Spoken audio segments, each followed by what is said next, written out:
Almost ఒక iron box. అంటే networks పరంగా నేను ఈ ఫోన్ నుంచి ఇది ఎక్స్పెక్ట్ చేయలేదు. లౌడ్నెస్ లేదు స్పీకర్స్ లో, బ్యాటరీ ఎక్కువ డ్రైన్ అవుతుంది. కెమెరాస్ పరంగా నేను 75% మాత్రమే సాటిస్ఫై అయ్యాను. ఫోన్ లో నాకు నచ్చనివి 5 విషయాలు ఉన్నాయి. వీడియోని స్టార్ట్ చేసే ముందు ఈ ఫోన్ నేను పర్చేస్ చేసింది కాదు, నా సబ్స్క్రైబర్ బాబీ అని చెప్పని మన సబ్స్క్రైబర్ నాకు హైదరాబాద్ లో ఉంటారు. ఆయన సంక్రాంతి సెలవులకు విజయవాడ వస్తున్నారని చెప్పి నాకు ఈ ఫోన్ పంపించారు. సీల్డ్ ఫోన్ నాకు రివ్యూకి ఇచ్చినందుకు నన్ను నమ్మి thank you so much bro. ఇలాంటి సపోర్ట్ ఉన్నంత వరకు జెన్యూన్ అండ్ ఆనెస్ట్ కాంటెంట్ మీ ముందుకు తీసుకొస్తూనే ఉంటా. సో ఈ వీడియో వస్తుంది అంటే జస్ట్ నా సబ్స్క్రైబర్ వల్లనే. ఈ వీడియో నా సబ్స్క్రైబర్ కి అంకితం చేస్తున్నా. అందుకే ఎక్కువ పని చేశాను. దీంట్లో ఉన్న లోటుపాట్లు అన్ని క్లియర్ గా చెప్పాలని చెప్పని ఎక్కువ పని చేశా. సో అగైన్ బాబీ గారికి థ్యాంక్స్ చెప్తున్నా. అండ్ ఇంకా వెంటనే వీడియోలోకి వెళ్ళిపోదాం. Hi friends, welcome back to the channel. ఈ రోజు మనమే వీడియోలో Vivo X200 ఈ ఫోన్ కోసం నేను లిటరల్ గా చాలా కాలం నుంచి వెయిట్ చేస్తున్నా, దీన్ని ఎప్పుడెప్పుడు రివ్యూ చేస్తానని. కెమెరా సెంట్రిక్ ఫోన్స్ లో బడ్జెట్ అంటే అరౌండ్ 66,000, దాని మీద కార్డ్ ఆఫర్స్ ఇంక్లూడ్ చేసుకుంటే 60,000 బార్డర్ లో వస్తుంది. ఓన్లీ మెంట్ ఫర్ కెమెరాస్ ఈ ఫోన్ ని పర్చేస్ చేయవచ్చు అని చెప్పి చాలా మంది నన్ను అడుగుతూ వచ్చారు. అండ్ ఈ ఫోన్ ని కంప్లీట్ గా కొన్ని డేస్ నుంచి యూస్ చేస్తున్నాను. iQOO 13 తో క్లియర్ గా దీన్ని కంపేర్ చేసా. ఈ రెండు ఫోన్స్ మధ్యలో డీటెయిల్డ్ కెమెరా రివ్యూ నేను రికార్డ్ చేసా. 500 ఫోటోస్ రికార్డ్ చేసా, వీడియో శాంపిల్స్ రికార్డ్ చేసా. అవన్నీ మీకు ఎడిట్ చేసి ఒక దాని తర్వాత ఒకటి పోస్ట్ చేస్తూ ఉంటా. దీనికి సంబంధించి డెడికేటెడ్ కెమెరా రివ్యూ కూడా మన ఛానల్ లో వచ్చింది, దానికోసం వెయిట్ చేస్తుండండి. ఈ వీడియోలో Vivo X200 in depth review గురించి మాట్లాడతా. యాక్చువల్లీ ఈ ఫోన్ లో నాకు నచ్చనివి 5 విషయాలు ఉన్నాయి. వెంటనే ఇవి ఫిక్స్ చేస్తే బాగుండు అనిపించేవి 2 విషయాలు ఉన్నాయి. అవి అప్డేట్ లో ఫిక్స్ చేశారా లేదా ఎవ్రీథింగ్ ఈ వీడియోలో నేను మాట్లాడతాను. ఇది ఒక ఆల్రౌండర్ ఫోన్ అయితే కాదు నాకు అనిపించింది. అది ఎందుకు ఏంటి అనేది మీరు వీడియో ఎండ్ వరకు చూస్తే మీకు అర్థమైపోయింది. అండ్ నా రివ్యూ అంటే మీకు తెలిసిందే, ఒక్క సెకండ్ కూడా మీకు బోర్ కొట్టనివ్వకుండా కింద చాప్టర్స్ కూడా ఇస్తా. ఒకవేళ మీకు ఒక సెగ్మెంట్ బోర్ అనిపిస్తే చాప్టర్ స్కిప్ చేసినా కానీ ప్రతి డిపార్ట్మెంట్ చెక్ చేయండి. ఫైనల్ వెర్డిక్ట్ లో ఈ ఫోన్ 66,000 రూపాయలు ఉంది కదా ఇప్పుడు. అసలు దీన్ని ఇంత పెట్టి ఈ ఫోన్ ని పర్చేస్ చేయొచ్చా లేదా అనేది కూడా మీకు క్లియర్ గా చెప్పేస్తా. అదర్ ఆల్టర్నేటివ్స్ ఏమున్నాయి అనే దాని గురించి కూడా నేను మాట్లాడతా. ఇంకా లేట్ చేయకుండా Vivo X200 రివ్యూలోకి వెళ్ళిపోదాం. ఫస్ట్ అన్బాక్సింగ్ దగ్గర నుంచి మొదలు పెట్టుకుంటే బాక్స్ మాత్రం చాలా స్పెషల్ గా ఉంటుంది. X సిరీస్ కాబట్టి చాలా ప్రీమియం గా తీసుకొస్తారు Vivo వాళ్ళు. వీళ్ళ దాంట్లో ఫ్లాగ్షిప్ లైనప్ ఇది. లోపల సెగ్మెంట్ వైస్ డివైడ్ అయి ఉంటుంది. ఫస్ట్ మనకి మొబైల్ ఫోన్ కనబడుతుంది, కేస్ ఒకటి వస్తుంది. ఇది Vivo బ్రాండింగ్ తోనే వస్తుంది. బాగుంది, కేస్ క్వాలిటీ బాగుంది. శాండ్ స్టోన్ ఫినిష్ తో వస్తుంది కేసు. లోపల డాక్యుమెంటేషన్ ఉంటుంది. Vivo X200 వీళ్ళ ప్రీమియం ఎక్స్కేర్ కార్డ్ ఒకటి కనబడుతుంది. సర్వీస్ మీకు కొంచెం ప్రయారిటీ ఎక్కువ ఉంటుంది. తర్వాత USB Type A to Type C cable ఒకటి ఇస్తున్నారు. And USB Type A adapter ఒకటి వస్తుంది. 90 వాట్ అడాప్టర్ ఇది. అది మర్చిపోయి ఇమేజింగ్ పిన్ ఒకటి వచ్చింది. అన్ని బాగానే ఉన్నాయి, కాకపోతే అడాప్టర్ ఒకటి Type C అడాప్టర్ ఇచ్చేసి ఉంటే బాగుండేది అనిపించింది. బాక్స్ కంటెంట్స్ పక్కకు పెట్టేద్దాం. నెక్స్ట్ ఒకసారి build quality and phone IP ratings వీటి పరంగా మాట్లాడితే ఈ ఫోన్ మొత్తం కూడా మెటల్ ఫ్రేమ్ తో వస్తుంది. సో సైడ్స్ పరంగా ఇబ్బంది ఏం లేదు. బ్యాక్ మాత్రం గ్లాస్ బాడీతో వస్తుంది అండ్ ఫ్రంట్ కూడా గ్లాస్ ఫినిష్. కాకపోతే గ్లాస్ ఏ రేంజ్ లో అనేది వీళ్ళు ఎక్కడ ఏం మెన్షన్ చేయట్లా. బ్యాక్ సైడ్ గ్లాస్ అయితే మనకు తెలియదు. ఫ్రంట్ గ్లాస్ మాత్రం Vivo X200 Pro లో ఆర్మర్ ప్రొటెక్షన్ ఇచ్చారు డిస్ప్లే ప్రొటెక్షన్ కి. దీంట్లో ఆర్మర్ ప్రొటెక్షన్ కాదు. నా వరకు మాత్రం స్క్రీన్ కొంచెం డెలికేట్ అనిపిస్తుంది. పడితే మాత్రం చాలా తొందరగా పగిలే అవకాశాలు ఉంటాయి. కొంచెం జాగ్రత్తగా యూస్ చేసుకోండి. IP68 and IP69 complete dust and water resistance ఇస్తున్నారు. సో ఒకవేళ మీరు డైరెక్ట్ వాటర్ లో డిప్ చేసినా కానీ ఫోన్ ప్రాబ్లం ఏమి ఉండదు. కానీ వారంటీ మాత్రం క్లెయిమ్ అవుతుంది, అది గుర్తుపెట్టుకోండి. సో అంత త్వరగా వాటర్ అయితే పెట్టమాకండి. Next design, looks and comfort పరంగా మాట్లాడితే నాకు డిజైన్ పర్టికులర్ గా చాలా బాగా నచ్చింది. కెమెరా ఎంతూజియాస్ట్ కి ఒక ఫోన్ లో కెమెరా పార్ట్ కనుక పెద్దగా ఉంటే బాగా నచ్చింది. నేను ఇష్టపడే పర్సన్ ని, సో నాకు నచ్చుతుంది. అది కంప్లీట్ గా పర్సన్ టు పర్సన్ డిపెండ్ అయ్యింది. అండ్ టేబుల్ మీద పెట్టినా గానీ టేబుల్ మీద పెట్టి యూస్ చేసుకుంటున్నప్పుడు కూడా ఎగుడు దిగుడు సౌండ్స్ అయితే మనకేం లేవు. పైన కెమెరా మాడ్యూల్ మనకి బ్యాలెన్స్ చేస్తుంది. అండ్ డిజైన్ పార్ట్ లోనే జైస్ బ్రాండింగ్ ఇక్కడ మనకు కనబడుద్ది. అండ్ T-Star కోటింగ్ కూడా మనకి ఇక్కడ కనబడుతుంది. జైస్ పార్ట్నర్షిప్ ఎక్కడ ఉపయోగపడుతుంది ఏంటి అనేది కెమెరా మాడ్యూల్ లో మాట్లాడతా. అండ్ T-Star కోటింగ్ కూడా కెమెరాస్ గురించి మాట్లాడేటప్పుడు చెప్తా. అండ్ టార్చ్ ప్లేస్మెంట్ నాకు బాగా నచ్చింది. టాప్ రైట్ కార్నర్ లో ఇచ్చారు. టార్చ్ ఇంటెన్సిటీ కూడా బాగుంది. అండ్ కంఫర్ట్ వెయిట్ ఇది యావరేజ్ గా 200 గ్రామ్స్ ఆఫ్ వెయిట్ తో వస్తుంది. చేతుల్లో లిటరల్ గా 5800 mAh బ్యాటరీ ఉంది దీంట్లో. కానీ అసలు అట్లాంటి ఫోన్ పట్టుకున్నట్లు అనిపించట్లా. చాలా లైట్ వెయిట్ ఫీల్ అవుతారు మీరు. ఈవెన్ మెటల్ ఫ్రేమ్ వస్తున్నా గానీ చాలా లైట్ వెయిట్ ఫీల్ అవుతారు. మేబీ మీరు అరౌండ్ 50,000 రూపీస్ బడ్జెట్ ఫోన్ పట్టుకున్నట్లు అనిపించింది. 66,000 అంత అయితే అనిపించదు. అండ్ ఇప్పుడు పర్ఫార్మెన్స్ గురించి మాట్లాడుకుందాం. అండ్ అలానే హీటింగ్ ఇష్యూస్ గురించి కూడా. ఈ ఫోన్ లో MediaTek Dimensity 9400 ప్రాసెసర్ తీసుకుని వస్తున్నారు. ఇది 3.62 GHz ప్రైమరీ క్లాకింగ్ స్పీడ్ ఉన్న ప్రాసెసర్. Power efficient processor. అంటే బ్యాటరీ ఆప్టిమైజేషన్ చాలా బాగుంటుంది. అలానే డే టు డే యాక్టివిటీస్ కి మల్టీ టాస్కింగ్ కూడా మంచిగానే హ్యాండిల్ చేసింది. రీసెంట్స్ లో యాప్స్ కూడా చాలా వరకు మెమరీలో ఉంచుకుంటుంది. వాటి పరంగా పెద్ద ప్రాబ్లం లేదు, అది పక్కకు పెడదాం. పర్ఫార్మెన్స్ పరంగా ఒకవేళ మీరు గేమింగ్ ఓరియంటెడ్ ఈ ఫోన్ తీసుకోవాలనుకుంటే మాత్రం నా సజెషన్ వరకు స్కిప్ చేయండి అని చెప్పి నేను సజెస్ట్ చేస్తా. MediaTek 9400 ప్రాసెసర్, దీనికి 90 FPS సపోర్ట్ ఉంది. BGMI ఆడుకునేటప్పుడు స్మూత్ ఎక్స్ట్రీమ్ వరకు సపోర్ట్ చూపిస్తుంది. ఎక్స్ట్రీమ్ ప్లస్ అంటే 120 FPS సపోర్ట్ అయితే ఏం చూపించట్లా. ఒకవేళ పర్ఫార్మెన్స్ పరంగా ఇదే బడ్జెట్ లో వస్తున్న అదర్ ఫోన్స్ తో కంపీట్ చేస్తుందా అని చెప్పంటే మాత్రం ఈ ఫోన్ కంపేర్ కంపీట్ చేయదు అని నేను చెప్తా. గేమ్స్ ఆడుకుంటున్నప్పుడు అంత లాగ్ ఫ్రీ అన్నట్లు నాకు అనిపించలేదు. ఒక 40-45 మినిట్స్ వరకు పర్లా లాగ్స్ ఏమీ నోటీస్ చేయకుండా మంచిగానే హ్యాండిల్ చేసింది. బట్ 45 మినిట్స్ అరౌండ్ ఒక 1 అవర్ తర్వాత నుంచి మాత్రం లాగ్స్ అనేవి మినిమల్ గా అబ్జర్వ్ చేయడం స్టార్ట్ చేసాం. అంటే ఫ్రేమ్ కొంచెం సాగుతున్నట్లు, పింగ్ ఎక్కడో డ్రాప్ అవుతున్నట్లు ఆ కైండ్ ఆఫ్ ఫీల్ నాకు అనిపించింది. బట్ సిగ్నల్ స్ట్రెంగ్స్, పింగ్ అన్ని ప్రాపర్ గానే ఉన్నాయి. కాకపోతే గేమ్ కొంచెం లాంగ్ అవర్స్ లో ఆడుకుంటున్నప్పుడు మాత్రం అంత లాగ్ ఫ్రీ లేదు. అలా అని ఫోన్ హీట్ అవుతుందా అంటే గేమ్స్ ఆడుతున్నప్పుడు అసలు హీట్ అవ్వట్లేదు.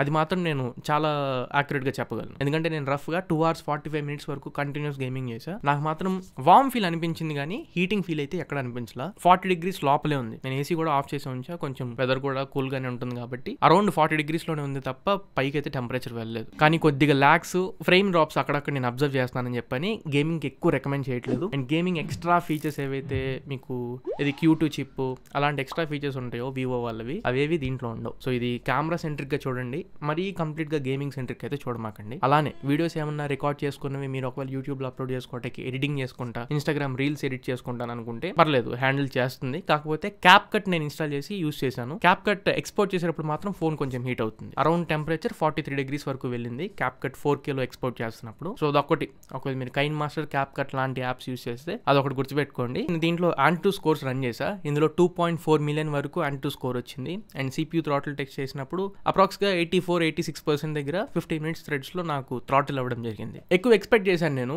బోత్ ANTU స్కోర్స్ లో అండ్ CPU థ్రాటిలింగ్ టెస్ట్ లో ఎక్కువ ఎక్స్పెక్ట్ చేశా. CPU throttle test and geek bench scores చేస్తున్నప్పుడు సేమ్ నేను iQOO 13 లో ఎలా అయితే విపరీతమైన ఆల్మోస్ట్ ఒక ఐరన్ బాక్స్ అంటే ఇస్త్రీ పెట్టి ఫీల్ నాకు ఎలా అనిపించిందో దీంట్లో కూడా నాకు అలానే అనిపించింది. కాకపోతే దీని అంత దారుణం కాదు. ఇది దగ్గర 50 degrees దాకా వెళ్ళిపోయింది స్టార్టింగ్ లో అయితే. ఇది మరి అంత చేయలేదు. అప్రాక్స్ గా 45.7 degrees వరకు నోట్ అయింది ANTU స్కోర్స్ రన్ చేస్తున్నప్పుడు. గుర్తుపెట్టుకోండి, అండర్లైన్ చేసుకోండి. గేమింగ్ అప్పుడు కాదు, ఇవి ఈ ANTU స్కోర్స్ రన్ చేసేటప్పుడు గేమింగ్ పరంగా అంత హీట్ అయితే అసలు లేనే లేదు. బట్ నా వరకు నేను స్టార్టింగ్ లో చెప్పినట్లు పర్ఫార్మెన్స్ ఇంకొంచెం ఇంప్రూవ్ చేస్తే బాగుండేది అనిపించింది. సో ఇది ఓవరాల్ గా పర్ఫార్మెన్స్ గురించి. లేదు నేను జనరల్ యూసేజ్ పర్పస్ యూస్ చేస్తా, cameras and day to day activities purpose అనుకుంటే మాత్రం మీరు అటు ఇటు దొరకకర్లా హ్యాపీగా యూస్ చేసుకోవచ్చు. కంపల్సరీ మిమ్మల్ని సాటిస్ఫై చేస్తుంది. అండ్ ఈవెన్ దీంట్లో RAM and ROM configurations LPDDR5X RAM తో UFS 4.0 స్టోరేజ్ టైప్స్ తో వస్తున్నాయి. So faster RAM and ROM speeds ఉన్నాయి. కాకపోతే పోర్ట్ మీకు ఇది USB 2.0 పోర్ట్ తో వస్తుంది, type C port. USB 3.0, 3.1 or 3.2 port ఇచ్చుంటే బాగుండేది. సో Elgato లాంటి డివైస్ మీరు కనెక్ట్ చేసుకోలేరు. అదొక మెయిన్ డ్రాబ్యాక్. 66,000 రూపాయలు పెడుతున్నప్పుడు టైప్ సి 3.2 ఇవ్వకపోవడం, ఎక్స్టర్నల్ డిస్ప్లేస్ కూడా మీరు కనెక్ట్ చేసుకోవడానికి లేదు. నువ్వు నా దగ్గర ఉన్న SSDs ని అండ్ పెన్ డ్రైవ్స్ ని కనెక్ట్ చేసి చూసా,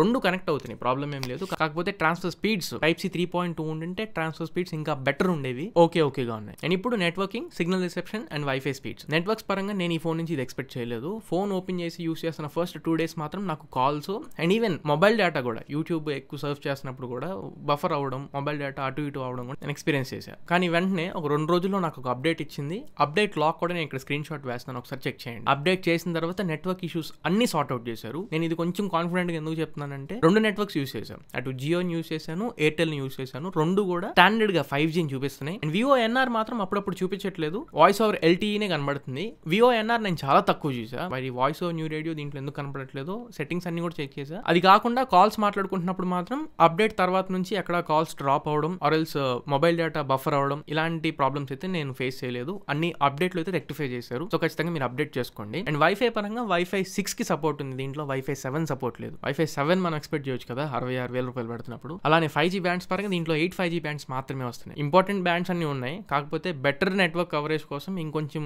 ఎక్కువ 5G బ్యాండ్స్ ఇచ్చింటే బాగుండేది. X200 Pro లో మీకు 17 5G బ్యాండ్స్ వస్తాయి, అంటే 9 5G బ్యాండ్స్ ఎక్కువ. నెక్స్ట్ ఇంకా స్టేటస్ బార్ ఇండికేషన్స్ అన్ని ఉన్నాయి నెట్వర్క్స్ పరంగా. రియల్ టైమ్ నెట్వర్క్ స్పీడ్ అంటే mobile data or else wifi ఎంత స్పీడ్ లో మనం అప్లోడ్ ఆర్ డౌన్లోడ్ చేసుకుంటున్నాం అనేది మీకు రియల్ టైమ్ లో అక్కడ కనబడుతుంటుంది. అండ్ ఇంకా NFC IR బ్లాస్టర్ గురించి మాట్లాడదాం. కాకపోతే ఈ పాయింట్ మాట్లాడే ముందు ఒక చిన్న రిక్వెస్ట్, మధ్యలో వచ్చాను అనుకోకపోతే, ఛానల్ కి ఇంకా సబ్స్క్రైబ్ అవ్వకపోతే మాత్రం, నా కంటెంట్ నచ్చి వర్త్ అనుకుంటే మాత్రం ప్లీజ్ ఛానల్ సబ్స్క్రైబ్ చేసుకోండి. 3 లక్షల మంది ఈ సంవత్సరం లోపల ఖచ్చితంగా రీచ్ అవ్వాలని చెప్పని 3 lakhs సబ్స్క్రైబర్స్ గోల్ పెట్టుకుని పనిచేస్తున్నాం. మీరు చూసినట్లు కంటెంట్ నచ్చిన వాళ్ళు సబ్స్క్రైబ్ చేసుకుంటే చాలు, ఈజీగా రీచ్ అయిపోతాం. ఇలాంటి జెన్యూన్ అండ్ ఆనెస్ట్ కంటెంట్ మీ ముందుకు తీసుకొస్తూనే ఉంటా, అది నాది గ్యారంటీ. సో మీ తరపు నుంచి కొంచెం సబ్స్క్రైబ్ అవ్వకపోతే సబ్స్క్రైబ్ చేసుకోండి. అండ్ ఇంకా NFC IR బ్లాస్టర్ 2 ఉన్నాయి. రిమోట్ కంట్రోల్ ద్వారా మీ దగ్గర ఇంట్లో ఉన్న ఎలక్ట్రానికల్ గ్యాడ్జెట్స్ ని మీరు కంట్రోల్ చేసుకోవచ్చు. And tap to pay feature use చేసుకొని కాంటాక్ట్ లెస్ పేమెంట్స్ చేసుకోవాలనుకుంటే NFC తో పేమెంట్స్ కూడా చేసుకోవచ్చు. అండ్ ఇంక ఇప్పుడు డిస్ప్లే గురించి మాట్లాడుకుందాం.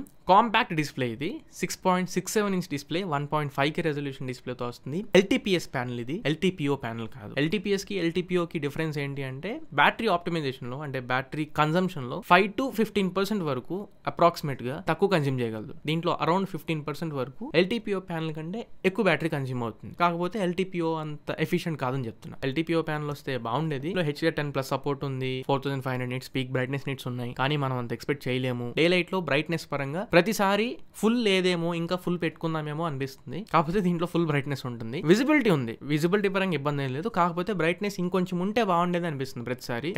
నేను కెమెరా చెక్ చేయడానికి వెళ్ళినప్పుడు నేను అదే ఫీల్ అయ్యా. బ్రైట్నెస్ ఇంకొంచెం ఎక్కువ ఉంటే డీటెయిల్స్ ఎక్కువ కనబడతాయి అన్నట్లు. అండ్ ఇది వైడ్ 1L1 కి సపోర్ట్ చేస్తుంది. మీరు ఒకవేళ అమెజాన్ ప్రైమ్ లాంటి ఓటీటీ ప్లాట్ఫామ్స్ యూస్ చేసుకొని కంటెంట్ స్ట్రీమ్ చేస్తే హెచ్డీలో స్ట్రీమ్ చేయొచ్చు. నెట్ఫ్లిక్స్ హెచ్డిఆర్ సపోర్ట్ కూడా అవుట్ ఆఫ్ ది బాక్స్ ఇది అవైలబుల్ గా ఉంది నెట్ఫ్లిక్స్ యూజర్స్ కోసం. అండ్ యూట్యూబ్ లో హెచ్డిఆర్ కంటెంట్ ని మీరు స్ట్రీమ్ చేసుకోవచ్చు. 4K హెచ్డిఆర్ ఫుటేజ్ ఎక్కడ లాగ్ లేకుండా, ఎక్కడ లూజ్ అవ్వకుండా ప్రాపర్ గా ప్లే చేస్తుంది. డిస్ప్లే కలర్స్ పరంగా నాకు ఐక్యూ 13 నేను ఆల్రెడీ యూస్ చేస్తున్నాను కదా, దీనంత పంచే కలర్స్ దీంట్లో లేవు. ఆల్మోస్ట్ సిమిలర్ అన్నట్లు నేను అనుకున్నా. కాకపోతే దీని డిస్ప్లే చాలా బెటర్ ఉంది. కలర్స్ చూపించడంలో ఐక్యూ 13 డిస్ప్లే చాలా బెటర్ ఉంది. ఇది చూసిన తర్వాత అండ్ ఇది పక్కన ఉంది కాబట్టి ఏమో, ఇన్ఫాక్ట్ దీనికంటే బడ్జెట్ తక్కువే.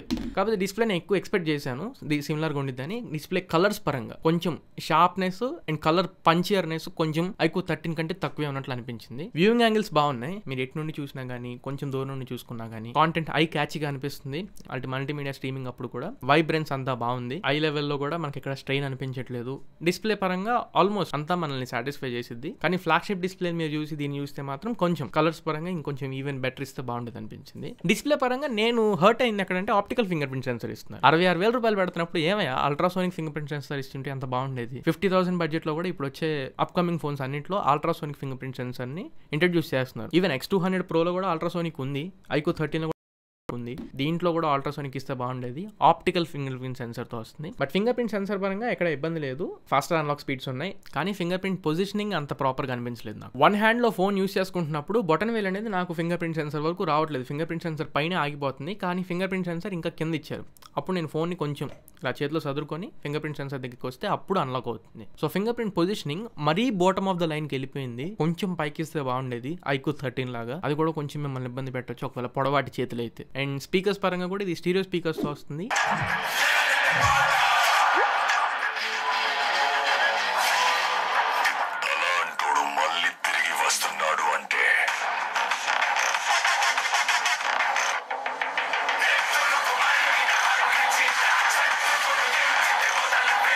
డాల్బీ సర్టిఫికేషన్ లేదు.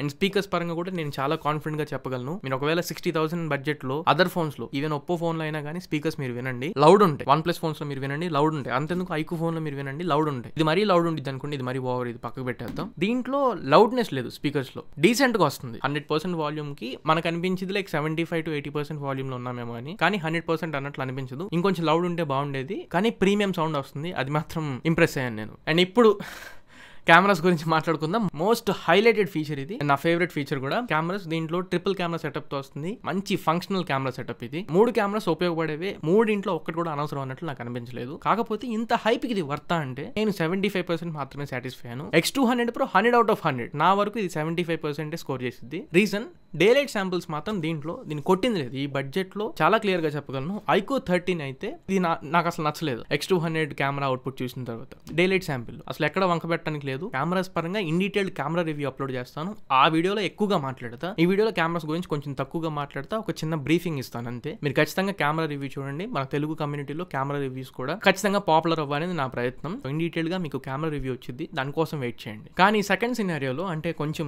బ్యాక్గ్రౌండ్ నుంచి లైట్ వస్తున్నప్పుడు మాత్రం దీంట్లో జైస్ పార్ట్నర్షిప్ ఉంది అండ్ T-Star కోటింగ్ కూడా ఉంది. T-Star కోటింగ్ ఎందుకు ఉపయోగపడుతుందంటే మనకి రేస్ ఏమన్నా వస్తున్నా, లెన్స్ ఫ్లేర్ ఎఫెక్ట్ ఏమన్నా అండ్ రిఫ్లెక్షన్స్, ఒకవేళ లైట్ డైరెక్ట్ గా లెన్స్ మీద పడి రిఫ్లెక్షన్స్ ఏమైనా వస్తున్నా వాటిని అవాయిడ్ చేయడానికి ఈ T-Star కోటింగ్ అనేది మనకు ఉపయోగపడుతుంది. కాకపోతే అది నాకు 100% T-Star కోటింగ్ వర్క్ అవుతున్నట్లు అనిపించలేదు. ప్రైమరీ కెమెరా పంతనం మాత్రం చాలా బాగుంది. Sony IMX921 VCS sensor use చేశారు. ఇమేజ్ ప్రాసెసింగ్ మాత్రం చాలా బాగా ఇంప్రూవ్ చేశారు వీళ్ళు. స్కిన్ టోన్స్ మరీ ముఖ్యంగా ఇందులో జైస్ పార్ట్నర్షిప్ ఉంది కాబట్టి స్కిన్ టోన్స్ మాత్రం టాప్ నాచ్ ఉన్నాయి. ఈవెన్ టెలిఫోటో లెన్స్ కూడా సోనీ IMX882 సెన్సర్ తో టెలిఫోటో కెమెరా తీసుకొచ్చారు 50 మెగాపిక్సెల్ ది. ఇది కూడా 2x 3x 50mm 80mm 100mm అన్ని ఫోకల్ లెన్స్ లో కూడా దొల్లగొట్టేస్తుంది పోర్ట్రేట్ షాట్స్ మాత్రం. నాకు డే లైట్ లో పోర్ట్రేట్ షాట్స్ చాలా బాగా నచ్చినాయి. కానీ అందులో ఒక చిన్న కాన్, అవుట్ ఆఫ్ 10 ఫోటోస్ 8 ఫోటోస్ బాగా వస్తున్నాయి. 2 ఫోటోస్ లో మీకు డీటెయిల్స్ అనేవి అంత ప్రాపర్ కనిపించట్లా. అవి ఇన్ డీటెయిల్ గా మీకు కెమెరా రివ్యూలో ఫోటో శాంపిల్ వేసి మరి క్లియర్ గా చూపిస్తా. కాకపోతే అవుట్ ఆఫ్ 10 8 పెట్టుకోండి టెలిఫోటో లెన్స్ కి. ప్రైమరీ కెమెరాకి మాత్రం 10 కి 9 ఇచ్చేసేవచ్చు. ప్రైమరీ కెమెరా బాగా ఇంప్రెస్ ఇంప్రెస్ అయ్యాను. And ultra wide angle camera అయితే ఈ బడ్జెట్ లో ఉన్న అదర్ ఫోన్స్ ఎలా అయితే ఉన్నాయో అలానే పర్ఫార్మ్ చేస్తుంది. మరీ అంత తోపు కాదు, అలానే తీసిపడాల్సిన అవసరం లేదు. ఈ వీడియోలో అల్ట్రా వైడ్ యాంగిల్ కెమెరా గురించి కొంచెం తక్కువే మాట్లాడదాం. అండ్ ఇదే కెమెరా సెటప్ లో లైట్ లోకి వచ్చేసరికి అసలు X200 లా అయితే నాకు అనిపించలేదు. డీటెయిల్స్ పరంగా X200 రేంజ్ నాకు కనిపించలేదు. లైట్ ఇంటేక్ లో ఇది మనల్ని ఇంప్రెస్ చేస్తుంది. అంటే ఎగ్జాంపుల్ IQ 13 ఉంది, లో లైట్ లో క్యాప్చర్ చేస్తున్నప్పుడు దీని లైట్ రేంజ్ ఒకలా ఉంటే ఇది ఎన్హాన్స్ చేసి లైట్ ఎక్కువ ఫిల్ చేసి చూపిస్తుంది, అక్కడ మనం ఇంప్రెస్ అవుతాం. కానీ జూమ్ చేసి రెండు ఫోన్స్ లో డీటెయిల్స్ అబ్జర్వ్ చేస్తున్నప్పుడు రెండింటికి పెద్దగా తేడా ఏం కనిపించట్లా. దీంట్లో కూడా సాఫ్ట్ అయిపోతుంది, దీంట్లో కూడా టెక్స్చర్ మిస్ చేసేస్తుంది. సో లో లైట్ లో చాలా ఇంప్రూవ్ చేయాలి. డే లైట్ లో ఎంత ఇంప్రెస్ అయ్యానో లో లైట్ లో కొద్దిగా డిసప్పాయింట్ చేసింది. సో లో లైట్ లో మరీ ఎక్కువ ఎక్స్పెక్టేషన్స్ పెట్టుకోవద్దు X200 Pro అంతా. బట్ అదే వీడియో ఫుటేజ్ లో లైట్ లో తీస్తున్నప్పుడు నాయిస్ వస్తుంది, గ్రెయిన్స్ మనకు కనబడుతున్నాయి, అంత మంచి డీటెయిల్స్, అంత ఆ షార్ప్నెస్ మిస్ అవుతుంది. ఇవన్నీ రెక్టిఫై చేసుకోవాలి. అప్డేట్ లో మేబీ ఏమైనా ఫిక్స్ చేయొచ్చేమో చూద్దాం. ఇంకా ఫ్రంట్ కెమెరా 32 మెగాపిక్సెల్ కెమెరాతో వస్తుంది. ఫ్రంట్ కెమెరా యూస్ చేసి కూడా మాక్సిమం 4K 60 FPS రికార్డ్ చేసుకోవచ్చు. ఫ్రంట్ కెమెరా కూడా ఫోటోస్ వీడియోస్ రెండు ఇంప్రెస్ అయ్యాను. కాకపోతే సమ్ టైమ్స్ ఫ్రంట్ కెమెరా అయితే అవుట్ ఆఫ్ 10 7 శాంపిల్స్ బాగా ఇస్తుంది, 3 శాంపిల్స్ మనకు అక్కడక్కడ ఓవర్ సాఫ్ట్ అయిపోతున్నాయి. అంటే మరీ మేకప్ ఎక్కువ వేస్తుంది అప్పుడప్పుడు. చాలు, ఎక్కడికే మళ్ళీ ఎక్కువ చెప్పేస్తున్నా. కెమెరా రివ్యూ డెడికేట్ గా చేస్తా దాంట్లో చూడండి. సరే, ఇంకా బ్యాటరీ గురించి మాట్లాడితే ఇందులో 5800 mAh బ్యాటరీతో వస్తుంది. ఇది 3rd generation silicon based carbon material తో వస్తుంది. ఇది సాలిడ్ స్టేట్ టెక్నాలజీ అంటారు, ఈవీ వెహికల్స్ లో యూస్ చేసే టెక్నాలజీ. ఈ టర్మినాలజీ పక్కకు పెడితే రియల్ లైఫ్ లో మనకి బ్యాటరీ పర్ఫార్మెన్స్ ఎలా ఉంది అంటే, ఒకటి వీళ్ళు బాగా వర్కౌట్ చేసింది కెమెరాస్ ఎక్కువ యూస్ చేస్తున్నప్పుడు బ్యాటరీ చాలా ఆప్టిమైజ్డ్ గా ఉంది. అండ్ కెమెరాస్ నేను నాన్ స్టాప్ నాకు తెలిసి ఒక 3-4 hours యూస్ చేస్తూనే ఉన్నా. ఫోన్ ఎక్కడ నాకు కనీసం వార్మ్ అవుతున్న ఫీల్ కూడా అనిపించలేదు. నేను మళ్ళీ డే లైట్ లోనే యూస్ చేసా, బయట అవుట్డోర్ లోనే యూస్ చేసా. కెమెరాస్ తప్పించి రిమైనింగ్ ఆస్పెక్ట్స్ లో అంటే గేమింగ్ చేస్తున్నప్పుడు, ఎక్కువ ఎడిటింగ్ లాంటివి ఏమైనా చేస్తున్నప్పుడు అండ్ ఎక్కువ మల్టీ టాస్కింగ్ చేస్తున్నప్పుడు బ్యాటరీ అయితే డ్రైన్ అవుతుంది. స్టార్టింగ్ నన్ను ఈ బ్యాటరీ డ్రైన్ ఇష్యూ కూడా కొంచెం ఇంపాక్ట్ చేసింది. బట్ 2 days తర్వాత నేను ఏదైతే అప్డేట్ లో కిందకి వేసానో ఇదే అప్డేట్ లో బ్యాటరీస్ కూడా ఫిక్స్ చేశారు. దానికి ముందు వరకు approx 5 hours SOT screen on time experience చేస్తే తర్వాత ఆల్మోస్ట్ 6 hours పైన స్క్రీన్ ఆన్ టైమ్ వచ్చింది. Surprisingly IQ 13 and Vivo X200 రెండింటిని నేను బయటికి తీసుకెళ్ళినప్పుడు దీంట్లో 6000 mAh బ్యాటరీ ఉంది. ఇదే త్వరగా షట్ డౌన్ అయిపోయింది. దీంట్లో నాకు ఆల్మోస్ట్ ఒక 13-14% బ్యాటరీ ఉన్నప్పుడు ఇది జీరోకి వచ్చేసింది. రెండు ఒకే షాట్స్ క్యాప్చర్ చేసా, రెండు ఒకే లెవెల్ బ్రైట్నెస్ మెయింటైన్ చేసా. కానీ ఇంటెన్స్ లెవెల్లో కెమెరాస్ ఎక్కువ యూస్ చేస్తున్నప్పుడు IQ 13 షట్ డౌన్ అయిపోయింది. వివో ఆల్మోస్ట్ ఒక 13% బ్యాటరీతో సేవ్ అయింది. సో 5800 6000 ఇవి పక్కకు పెడితే పవర్ ఎఫిషియన్సీ మాత్రం బాగుంది. కాకపోతే అప్డేట్ చేయండి. అప్డేట్ కి ముందు బ్యాటరీ లైఫ్ వేరే ఉంది, అప్డేట్ తర్వాత బ్యాటరీ లైఫ్ వేరే ఉంది. ఇప్పుడైతే నేను బ్యాటరీ పరంగా సాటిస్ఫై అయ్యా. ఆల్మోస్ట్ మీరు ఒక 1 day మాత్రం ఖచ్చితంగా యూస్ చేసుకోవచ్చు. ఛార్జింగ్ కూడా 90 watt ఛార్జింగ్ తీసుకొని వచ్చారు. Less than an hour full charge అయిపోతుంది. అప్రాక్స్ గా 45 or max 50. ఇంకా UI OS అండ్ అప్డేట్స్ వీటి పరంగా మాట్లాడితే ఇది FunTouch OS 15 తో వస్తుంది, బేస్డ్ ఆన్ Android 15. ఇందులో కస్టమ్ ఫీచర్స్ అన్ని ఉన్నాయి. మీరు ఒకవేళ app lakhs, hidden apps, private folders ఏవి కావాలనుకుంటే అవి కస్టమ్ ఫీచర్స్ అన్ని యూస్ చేసుకోవచ్చు. UI లో ఇక్కడ మీకు వేస్తున్న 66,000 కొన్నప్పుడు కూడా ఇంకా నోటిఫికేషన్ వదులుతున్నాడు వివో యాప్ స్టోర్ నుంచి. లాక్ స్క్రీన్ మీద కొన్ని థీమ్స్ వచ్చింది, అవి ఇన్స్టాల్ చేసుకోండి అని చెప్పని ఇవి ఇరిటేట్ చేస్తున్నాయి.